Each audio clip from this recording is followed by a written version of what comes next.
ಕಡಿಮೆ ಆಹಾರ ಸೇವಿಸಿನೂ ಹೆಚ್ಚು ಚೈತನ್ಯದಿಂದಿರಬಹುದು, ತೂಕದ ಮಟ್ಟನ ಕಾಪಾಡ್ಕೋಬಹುದು.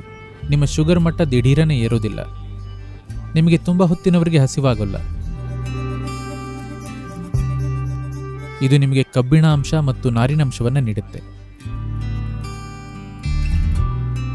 ಮೆದುಳಿನ ಸಾಮರ್ಥ್ಯನ ಬಳಸಿಕೊಳ್ಳೋ ಜೊತೆಗೆ ದೈಹಿಕ ಚಟುವಟಿಕೆಗಳಿಗೂ ಸಹ ಇದು ನೆರವಾಗುತ್ತೆ.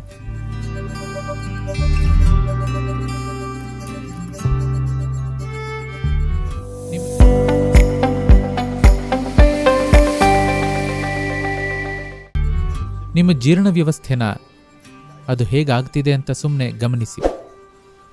ಇದು ಸಸ್ಯಾಹಾರಕ್ಕಾಗಿ ಮಾಡಲಾಗಿದೆ ಅಂತ ಸ್ಪಷ್ಟವಾಗಿ ಹೇಳೋ ಅನೇಕ ಅಂಶಗಳು ಇವೆ. ಮಾಂಸಾಹಾರನ ತಿನ್ನೋಕ್ಕೆ ಶುರು ಮಾಡಿದ್ದು ಹೊಟ್ಟೆಪಾಡಿಗಾಗಿ. ಹೊಟ್ಟೆಪಾಡಿಗೆ ಸಮಸ್ಯೆ ಇದ್ದಾಗ ಏನು ಸಿಗುತ್ತೋ ಅದನ್ನ ತಿಂತೀರಿ.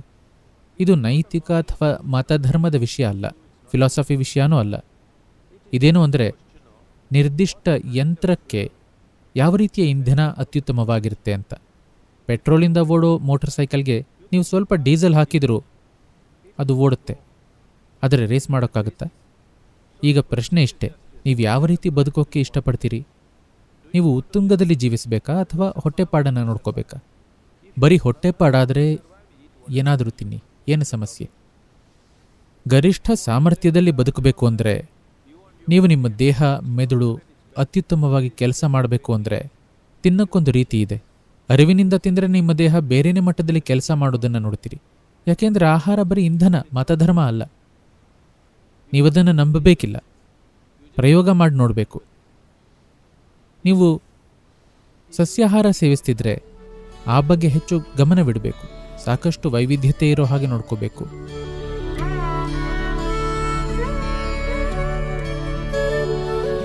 ಪೋಷಕಾಂಶ ಅಂದರೆ ಆಗಾಗ ಚೆಕ್ ಮಾಡಿ ನೋಡೋ ಅಂಶಗಳಲ್ಲ.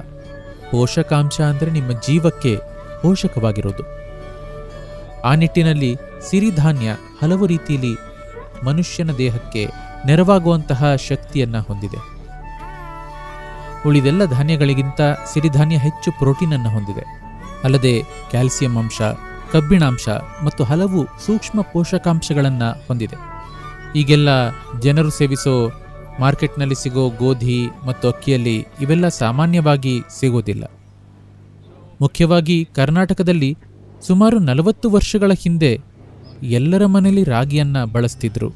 ರಾಗಿ ಮುದ್ದೆ ತುಂಬಾ ಪ್ರಸಿದ್ಧ ಮತ್ತು ರಾಗಿಯಿಂದ ಹಲವು ಅಡುಗೆ ಮಾಡಬಹುದು. ಬೆಳೆಯೋ ಮಕ್ಕಳಿಗೆ ರಾಗಿ ಅಂಬಲಿ ಯಾವಾಗಲೂ ಕೊಡ್ತಿದ್ರು. ಮತ್ತು ರಾಗಿ ದೋಸೆ, ರಾಗಿ ರೊಟ್ಟಿ ಇವೆಲ್ಲನೂ ತುಂಬಾ ಪ್ರಸಿದ್ಧವಾದ್ದು.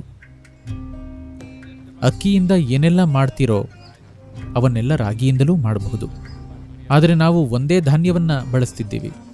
ಆಹಾರದಲ್ಲಿ ಸಿರಿಧಾನ್ಯವನ್ನು 50% ಆದರೂ ತಂದುಕೋಬೇಕು. ಪ್ರಯಾಣ ಇನ್ನಿತರ ಕಾರಣಗಳಿಂದ 100% ಆಗದಿದ್ರೂ 50% ಅಳವಡಿಸಿಕೊಂಡ್ರೂ 3 ಸಂಗತಿಗಳನ್ನು ನೋಡಬಹುದು. ಒಂದೇನು ಅಂದರೆ, ನಿಮ್ಮ ಆರೋಗ್ಯ ಮತ್ತು ಶಕ್ತಿಯ ಮಟ್ಟ ಈಗೇನಿದೆಯೋ ಅದಕ್ಕಿಂತ ತುಂಬಾ ಹೆಚ್ಚಾಗುತ್ತೆ. ಇನ್ನೊಂದೇನು ಅಂದರೆ, ಕಡಿಮೆ ಆಹಾರ ಸೇವಿಸಿನೂ ಚೈತನ್ಯದಿಂದ ಇರಬಹುದು, ತೂಕದ ಮಟ್ಟನ ಕಾಪಾಡ್ಕೋಬಹುದು. ಸಿರಿಧಾನ್ಯಗಳ ವಿಷಯ ಬಂದಾಗ ಅವು ರಕ್ತಕ್ಕೆ ಸೇರೋದು ನಿಧಾನ. ನಿಮ್ಮ ಶುಗರ್ ಮಟ್ಟ ದಿಢೀರನೇ ಏರೋದಿಲ್ಲ, ನಿಧಾನವಾಗಿ ರಕ್ತಗತವಾಗುತ್ತೆ. ಕಡಿಮೆ ಆಹಾರ ಸೇವಿಸಿದರೂ ಸಹ ತುಂಬ ಹೊತ್ತಿನವರೆಗೆ ಹಸಿವಾಗೋಲ್ಲ. ಅದು ನಿಜಕ್ಕೂ ಬಹಳ ಒಳ್ಳೆಯದು. ಇದು ಉಪವಾಸ ಮಾಡೋರಿಗೆ ತುಂಬ ಸೂಕ್ತವಾದ್ದು. ಮಧ್ಯೆ ಮಧ್ಯೆ ಉಪವಾಸ ಮಾಡ್ತಾ ತಮ್ಮ ಆಹಾರಾಭ್ಯಾಸನ ಸಂತುಲಿತವಾಗಿ ಇಟ್ಕೊಳ್ಳೋಕ್ಕೆ ನೋಡ್ತಿರೋರಿಗೆ ಆ ರೀತಿಯ ಜೀವನ ಶೈಲಿಗೆ ಸಿರಿಧಾನ್ಯ ತುಂಬಾ ನೆರವಾಗುತ್ತೆ. ಎಲ್ಲಕ್ಕಿಂತ ಹೆಚ್ಚಾಗಿ ಸಿರಿಧಾನ್ಯ ನೀವು ಜೀವಿಸೋ ನೆಲಕ್ಕೆ ತುಂಬಾ ಹತ್ತಿರವಾದ್ದು. ಇದು ಈ ನೆಲದ ಸಹಜವಾದ ಅಂಶವಾಗಿದೆ. ಹಾಗಾಗಿ ಅದನ್ನು ಸೇವಿಸೋದು ಅತ್ಯುತ್ತಮ.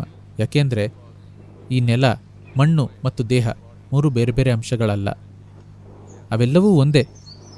ಅದು ಈಗಲೇ ಅರ್ಥ ಆಗುತ್ತಾ ಅಥವಾ ಮಣ್ಣಲ್ಲಿ ಹೂತ ಮೇಲೆ ಆಗುತ್ತಾ ಅನ್ನೋದು ಪ್ರಶ್ನೆ. ಹಾಗಾಗಿ ಸಿರಿಧಾನ್ಯ ಬಳಕೆ ಮಾಡಬೇಕು. ಎಲ್ಲ ಜವಾಬ್ದಾರಿಯುತ ಜನರು ಇದನ್ನು ಮಾಡಬೇಕು. ತಮ್ಮ ಆರೋಗ್ಯ ಮತ್ತು ಒಳಿತಿಗಾಗಿ, ದೇಶ ಹಾಗೂ ಜಗತ್ತಿನ ಒಳಿತಿಗಾಗಿ ಮತ್ತು ಭೂಮಿಯ ಜೀವ ವೈವಿಧ್ಯತೆಗಾಗಿ, ಮುಖ್ಯವಾಗಿ ಬೆಳೆಯೋ ಮಕ್ಕಳಿದ್ರೆ ಸಿರಿಧಾನ್ಯ ಮನೇಲಿ ಇರಲೇಬೇಕು.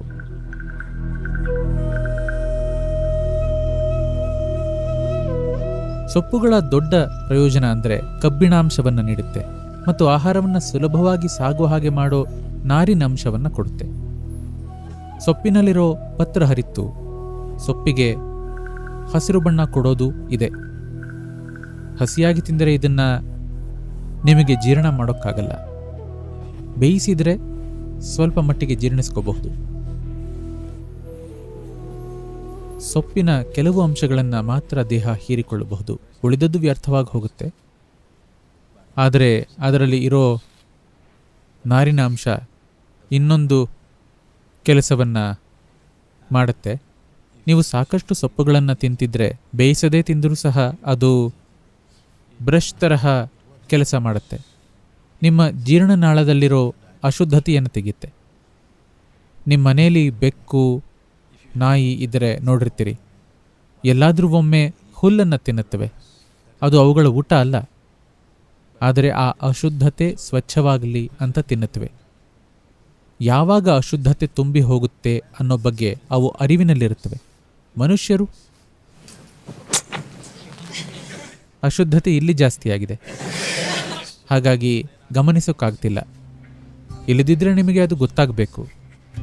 ಸೊಪ್ಪುಗಳನ್ನು ತಿನ್ನೋ ಒಂದು ಅತ್ಯಂತ ಮುಖ್ಯವಾದ ಅಂಶ ಅಂದರೆ ಅದು ಅನಗತ್ಯವಾದ ಅಶುದ್ಧತೆಗಳು ದೇಹದಲ್ಲಿ ಉಳಿಯದಂತೆ ನೋಡಿಕೊಳ್ಳುತ್ತೆ.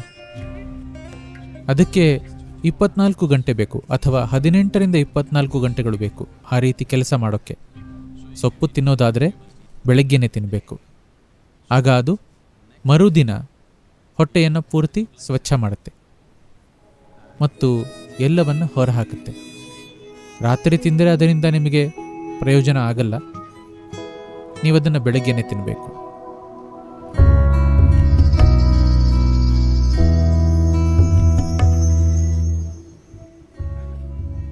ಈಗ ನಿಮಗೆ ಚೆನ್ನಾಗಿ ಗೊತ್ತಿರುತ್ತೆ, ಸುಲಭವಾಗಿ ಜೀರ್ಣವಾಗುವ ಆಹಾರ ಅಂದರೆ ಹಣ್ಣುಗಳು. Digestion means Jataragni, the digestive fires as they are known. ಜೀರ್ಣಕ್ರಿಯೆ ಅಂದರೆ ಜಠರಾಗ್ನಿ.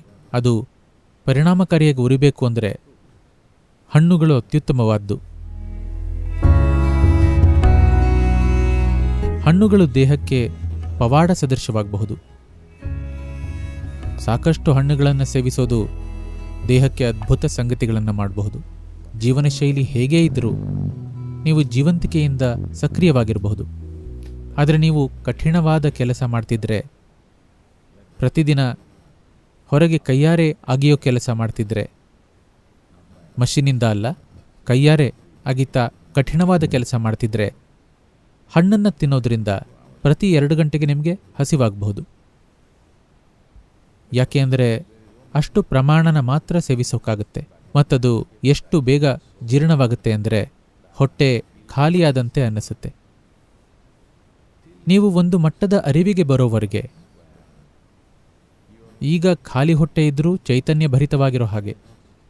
ಯಾಕೆಂದರೆ ಹಸಿವು ನಿಮ್ಮ ಶಕ್ತಿ ಖಾಲಿಯಾಗೋ ಬಗ್ಗೆ, ನಿಮ್ಮ ಬ್ಯಾಟ್ರಿ ಖಾಲಿಯಾಗಿದೆ, ಅದಕ್ಕೆ ತಿನ್ನಬೇಕು. ಆದರೆ ಇವತ್ತು ಸಾಕಷ್ಟು ಜನರಿಗೆ ಅಥವಾ ಬಹುತೇಕ ಜನರಿಗೆ ಹೊಟ್ಟೆ ಸ್ವಲ್ಪ ಖಾಲಿಯಾದ ಹಾಗೆ ಅನಿಸಿದರೂ ತಿನ್ನಬೇಕು ಅನಿಸುತ್ತೆ. ಇದರಿಂದ ಹೊರಬರೋಕ್ಕೆ ನಿಮಗೆ ಸ್ವಲ್ಪ ಅರಿವು ಬೇಕು. ಹೊಟ್ಟೆ ಖಾಲಿ ಇದ್ದರೂ ಚೆನ್ನಾಗೇ ಇರ್ತೀರಿ, ಯಾಕೆಂದರೆ ಚೈತನ್ಯ ಇರುತ್ತೆ. ಶಕ್ತಿ ಕಡಿಮೆಯಾಗ್ತಿದ್ದ ಹಾಗೆ ತಿಂತೀರಿ. ನೀವು ಬರೀ ಹಣ್ಣುಗಳನ್ನು ಮಾತ್ರ ತಿಂತಿದ್ರೆ, ಊಟ ಮಾಡುವಾಗ ಸ್ವಲ್ಪ ಜಾಸ್ತಿ ಸಮಯ ಕೊಟ್ಟು ನಿಧಾನವಾಗಿ ತಿಂತ ಜಾಸ್ತಿ ಹಣ್ಣನ್ನು ಸೇವಿಸಬೇಕು. ಯಾಕೆಂದರೆ ಸಿಹಿ ಇರೋದ್ರಿಂದ ಸ್ವಲ್ಪ ತಿಂತಿದ್ದ ಹಾಗೆ ಸಾಕು ಅನಿಸುತ್ತೆ. ಹಾಗಾಗಿ ಸಮಯ ಕೊಟ್ಟು ನಿಧಾನ ತಿನ್ನಬೇಕು. ನಿಮ್ಮೊಳಗೆ ಒಂದು ಜೈವಿಕ ಗಡಿಯಾರ ಇದೆ. ಈಗ ನಿಮ್ಮ ನಾರ್ಮಲ್ ಊಟ, ಬೇಯಿಸಿದ ಆಹಾರ ತಿನ್ನೋಕೆ 10-12 ನಿಮಿಷ ತಗೋತೀರಿ ಅಂದ್ಕೊಳ್ಳಿ. ಹಣ್ಣನ್ನು ತಿನ್ನೋವಾಗಲೂ 10-12 ನಿಮಿಷ ಆಗ್ತಿದ್ದ ಹಾಗೆ ದೇಹ ಸಾಕು ಅನ್ನತ್ತೆ. ಹಾಗಾಗಿ ಬೇಕಂತಲೇ ಹೆಚ್ಚು ತಿನ್ನಬೇಕು. ಯಾಕೆಂದರೆ ಅದು ಟೈಮನ್ನು ನೋಡ್ತಿದೆ, ಹೊಟ್ಟೆ ತುಂಬುತ್ತಾ ಅಂತ ಅಲ್ಲ, ಟೈಮನ್ನಷ್ಟೇ ನೋಡ್ತಿದೆ. ಆ 10-12 ನಿಮಿಷ ಆಯಿತು ಅಂದರೆ ಹೊಟ್ಟೆ ತುಂಬಿತು ಅನಿಸುತ್ತೆ. ಹಾಗಾಗಿ ಅದನ್ನು ಮೀರಿ ಸಾಕಷ್ಟು ಸೇವಿಸಬೇಕು. ಬರೀ ಹಣ್ಣನ್ನು ಸೇವಿಸ್ತಾ ದೈಹಿಕವಾಗಿ ತುಂಬ ಸಕ್ರಿಯವಾಗಿದ್ದರೆ ದಿನಕ್ಕೆ 3 ಬಾರಿ ಹಣ್ಣುಗಳನ್ನು ಸೇವಿಸೋದು ತುಂಬ ಮುಖ್ಯವಾಗುತ್ತೆ. ನೀವು ಬಹುತೇಕರು ಈಗಾಗಲೇ ಮಾಡ್ತಿರಬಹುದು. ಅಂದರೆ ದಿನಕ್ಕೆ 3 ಸಲ ನೀವು ದಿನಕ್ಕೆ 6ರಿಂದ 8 ಗಂಟೆ ನಿದ್ದೆ ಮಾಡ್ತಿದ್ರೆ ಉಳಿದ ಸಮಯ 16-18 ಗಂಟೆಗಳಿಗೆ ಹಣ್ಣನ್ನು ಮಾತ್ರ ತಿಂತಿದ್ರೆ 3 ಸಲ ತಿನ್ನೋದು ಸಾಕಾಗುತ್ತೆ. ಆದರೆ 2 ಗಂಟೆಯೊಳಗೆ ಹೊಟ್ಟೆ ಖಾಲಿಯಾದ ಹಾಗನ್ನಿಸುತ್ತೆ. ಹೊಟ್ಟೆ ಖಾಲಿ ಇದ್ರೂ ಚೈತನ್ಯ ಭರಿತವಾಗಿರೋ ಈ ಸ್ಥಿತಿಗೆ ನೀವು ಒಗ್ಗಿಕೊಳ್ಳಬೇಕು. ಆ ಟೈಮಲ್ಲೇ ಮೆದುಳು ಚೆನ್ನಾಗಿ ಕೆಲಸ ಮಾಡೋದು. ಆ ಟೈಮಲ್ಲೇ ನೀವು ಅತ್ಯುತ್ತಮವಾಗಿ ಕಾರ್ಯನಿರ್ವಹಿಸೋದು. ಅದು ಒಳ್ಳೆಯದು. ಮೆದುಳಿನ ಸಾಮರ್ಥ್ಯನ ಬಳಸೋಕ್ಕೆ ಜೊತೆಗೆ ದೈಹಿಕ ಚಟುವಟಿಕೆಗಳಿಗೂ ಸಹ ಇದು ನೆರವಾಗುತ್ತೆ. ಹಣ್ಣು ಅದ್ಭುತ ಬದಲಾವಣೆ ತರುತ್ತೆ. ಮುಖ್ಯವಾಗಿ ಇವತ್ತಿನ ಜಗತ್ತಿನಲ್ಲಿ ಇದು ತುಂಬ ಮುಖ್ಯ. ಯಾಕೆ ಅಂದರೆ ನಾವು ಮನುಷ್ಯನಿಗೆ ಬೆಲೆ ಕೊಡೋದು ವೃತ್ತಿ ಕ್ಷೇತ್ರದಲ್ಲಿ ಹೇಳ್ತಿದ್ದೀನಿ. ಮನುಷ್ಯನಿಗೆ ಬೆಲೆ ಕೊಡೋದು ಅವನ ಮೆದುಳಿನ ಸಾಮರ್ಥ್ಯಕ್ಕೆ. ಹಾಗಾಗಿ ಇದಕ್ಕೆ ಹಣ್ಣುಗಳು ಖಂಡಿತ ತುಂಬ ನೆರವಾಗುತ್ತೆ. ಪರಿಸರದ ನಿಟ್ಟಿನಲ್ಲೂ ಇದು ವಿವೇಕಯುತ ಕೆಲಸ. ಲೇಟೆಸ್ಟ್ ಹಾಗೂ ಇಂಟ್ರೆಸ್ಟಿಂಗ್ ಸುದ್ದಿಗಳಿಗಾಗಿ ಬಾಸ್ ಟಿವಿ ಕನ್ನಡ ಚಾನೆಲ್ನ ಸಬ್ಸ್ಕ್ರೈಬ್ ಮಾಡಿ. ಹಾಗೆಯೇ ಬೆಲ್ ಐಕಾನ್ ಪ್ರೆಸ್ ಮಾಡಿ. ಇದರ ಜೊತೆಗೆ ಫೇಸ್ಬುಕ್, ಇನ್ಸ್ಟಾಗ್ರಾಮ್, ಎಕ್ಸ್ನಲ್ಲೂ ಮಿಸ್ ಮಾಡದೆ ಫಾಲೋ ಮಾಡಿ.